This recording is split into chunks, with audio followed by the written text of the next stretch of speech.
ચક્કર આવવું, માથું ફરવું, મગજ ઠીકથી કામ ન કરવું, આંખોના આગળ અંધારા આવી જાય છે, કોઈ પણ કારણથી यदि તમને ચક્કર આવતો હશે, આજ એક બહુ જ સરળ ઘરગથ્થુ ઉપાય બતાડીશ.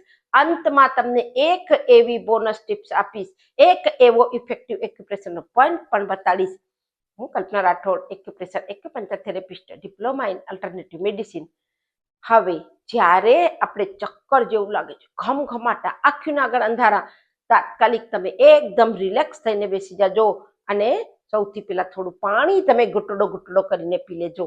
હવે જે ઘરગથ્થુ ઉપાય છે એની માટે તમે 1 કપ પાણી લઈ એની અંદર 1 ઇંચ જેટલો આદુનો કટકો, જેને જિંજર કહે છે, કૂટી એને એ પાણીમાં ઉમેરી દેજો. એની બાદ 2 એલચી, જે આપણે મુખવાસમાં લઈએ છીએ, એલચીને કૂટીને પણ પાણીમાં ઉમેરી દેજો.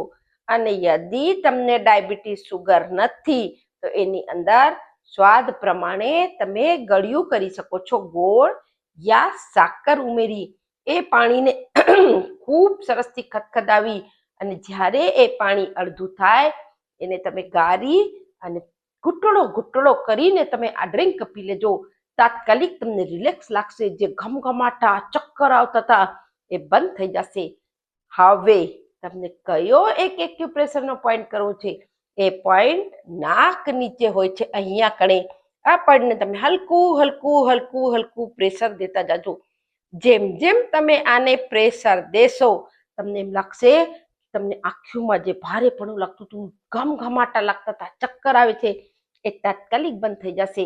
વધુથી વધુ લોકોને શેર કરો, કારણ કે જાણકારી તો બહુ જ નાની છે પણ બહુ જ ઇફેક્ટિવ છે. સસરે મસરે ખુસરે, નમસ્કાર.